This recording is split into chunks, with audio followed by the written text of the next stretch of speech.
Исәнмесез, эфирда яңалыклар чыгарылышы, студияда Лилия Гатина, алга таба койбір темалар турында. Шолыда тәулік ішінде коронавирус белән авыручылар саны 6-га артты. Республикада статистика ничек үзгәрде? Россияда Конституциядәге үзгәрешләр өчен тавыш бирү башланды. Тавыш бирү көне 1 июльдә генә булса да, моны ничек алдан эшләргә? Аркамы, гаражмы? 17А комплексындагы йортларның берсендә арка урынына гараж ясап куйганнар. Бирдә яшәүчеләр моңа каршымы?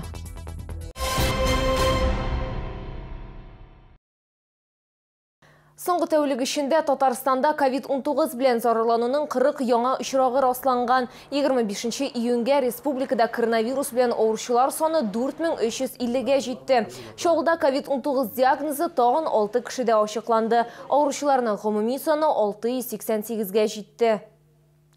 Түләүләр дәвам итә. Шулда 115 меңнән артык балалы гаиләләр өстәмә 10 меңлек түләүләргә ия булачак. Россия Федерациясе президенты Владимир Путин гражданнарга мөрәҗәгать иткән вакытта июль аенда 16 яшькә кадәрге балалар тәрбияләүче барлык гаиләләргә бер тапкыр бирелә торган акча янәдән биреләчәк дип хәбәр итте.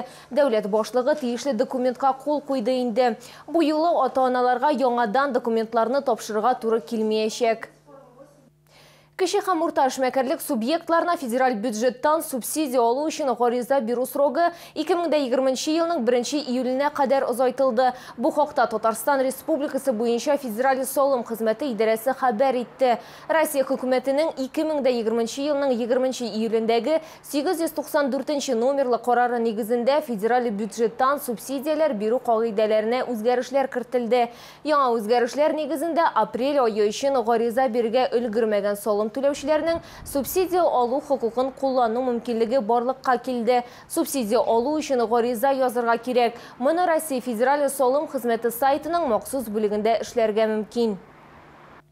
Россияда кинотеатрлар ачылырга мөмкин. Бу хакта Россия Федерациясе мәдәният министры Ольга Любимова хәбәр итте. Россия мәдәният министрлыгы башлыгы сүзләренә караганда, кинотеатрларның эшен яңарту илдәге һәм шәһәрләрдәге эпидемиологик хәлгә бәйле. Эпидемиологик хәлдән чыккач, ачылу көне төбәк җитәкчесе белән сайланачак.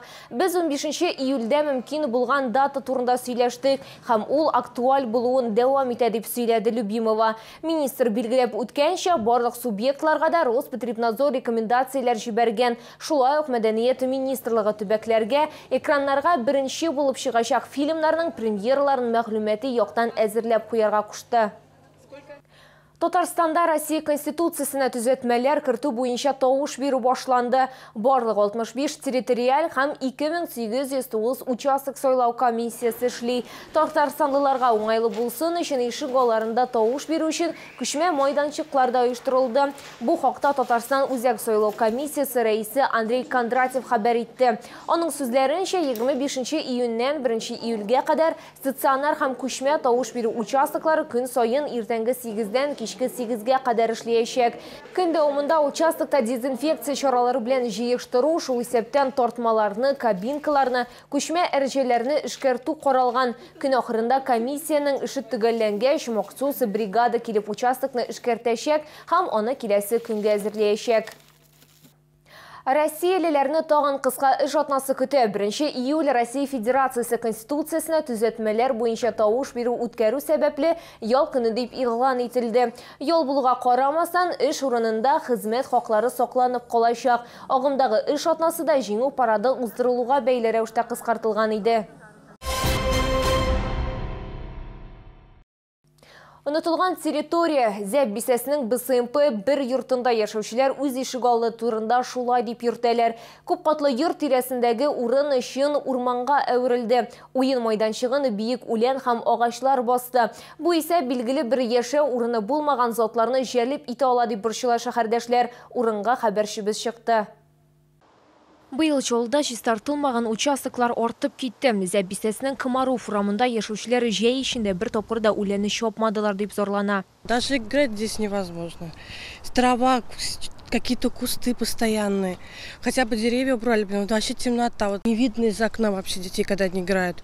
Тяжеловато вообще. Так-то это плохая ситуация, конечно. И собачка вот маленькая у нас есть. в траве там теряется постоянно, да. И бомжи могут собираться? Ну да, там же и не видно будет, залезут куда-нибудь и детей напугают. Жилкомсервис идарәші компаниясында безгә әлеге территория өчен җавап тотмыйбыз дейдиләр. Бу участокка Гурзеленхозда хезмәт күрсәтми. Шәһәр хакимиятендә бу территория белән шөгыльләнәчәкләр дип хәбәр иттеләр. Территория будет приведена в порядок. В начале следующей недели работники Горзеленхоза скосят траву. Комплекста яшәүчеләр йорт янын даими чистартып торырлар дип өметләнә. Лилия Гатина, Ленар Султанов, Яңалыклар. Арка урынына гараж. Социаль шелтәрләрдә күп фатирлы йортның гадәти аркасында гараж урнашканы турында күп кенә фотосурәтләр барлыкка килде. Берәүләр бу яңалыкны начар дип күрсә, икенчеләре милләт хуҗасының тапкырлыгын билгеләп үткән. Әмма шәһәрдәшләр аптырашта. Мондый кырылма законлымы? Тулырак алдагы сюжетта. Зәписәсендә урнашкан 17А24Б торак йортында арканы инде күп еллар элек бетергәннәр. Бирдә яшәүчеләр сүзләренчә, үй каршысында тагын бер арка бар. Шуңа күрә ишек алдында гел җил йөри. Өстәвенә бу урынны эшәргә яратучылар да яраткан. Башка комплекста яшәүче шәһәрдәшләр өчен бу хәле сәер булса да, ишек алдында беркем дә каршы түгел. Дети сюда на дорогу не выбегают, и туалета там нет. А там туалет был? Конечно, тут алкаши все время там. Они с бутылками, и все ходили туда нужду свою справлять. Пусть а закрыто сейчас, будет. А давно закрыли вообще? Ну, лет 9, может быть, а может быть, чуть-чуть попозже. Но давно нам это нормально для нас. А гараж когда там появился? Да там у них внутри только велосипеды стоят, и все. Машины не ставят они. Әлеге гараж берничә ел тора. Бирдә яшәүчеләр белдерүенчә җыелышта имзалар да җыйганнар. Арканы ябу күп кенә проблемаларны хәл иткәнгә гараж төзүгә каршы килмәгәннәр. Теркәү палатасында объект шәхси миллек булып билгеләнгән. Гараж хуҗасы машина кую урынын сатып алган. Идарәче компания әлеге үзгәрешләргә каршы түгел. 2017 елдан әлеге арка аерым бина буларак исәпләнә. Объектка махсус номерда бирелгән. Димәк, әлеге гараж законлы дип ышандырдылар безне идарә итү компаниясында. Лилия Гатина, Валерия Новожилова, Сергей Кищенко, Яңалыклар.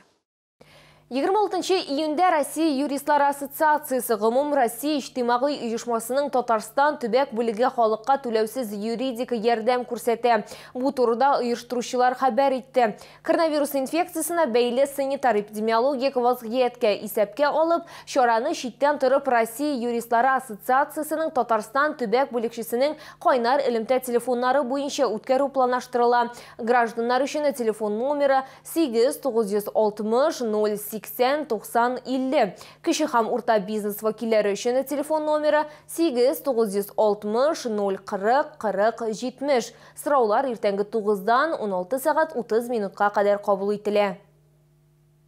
Чаллыда ел гаиләсен сайлаячаклар. Ел гаиләсе конкурсы онлайн режимда узачак. Ул Россиядә ел сайын 8 июльдә билгеләп үтелә торган гаилә, мәхәббәт һәм тугрылык көненә багышланган. Конкурста катнашу өчен гаиләләргә 30 июньгә кадәр ВКонтакте социаль шелтәрендә КамАЗ мәдәният йортының рәсми битендә гариза калдырырга кирәк. 1 июльдән 6 июльгә кадәр һәр көн гаиләләргә конкурс квесты узарга туры киләчәк. Башкарылган эш турында хәбәрне видеоролик яки фоторепортаж рәвешендә бирергә кирәк. Җиңүче гаилә 7 июльдә билгеләнәчәк. Бу сезгә җиткерәсе соңгы мәгълүматыбыз иде. Мин Лилия Гатина сезнең белән сау булашам. Исән-имин булыгыз.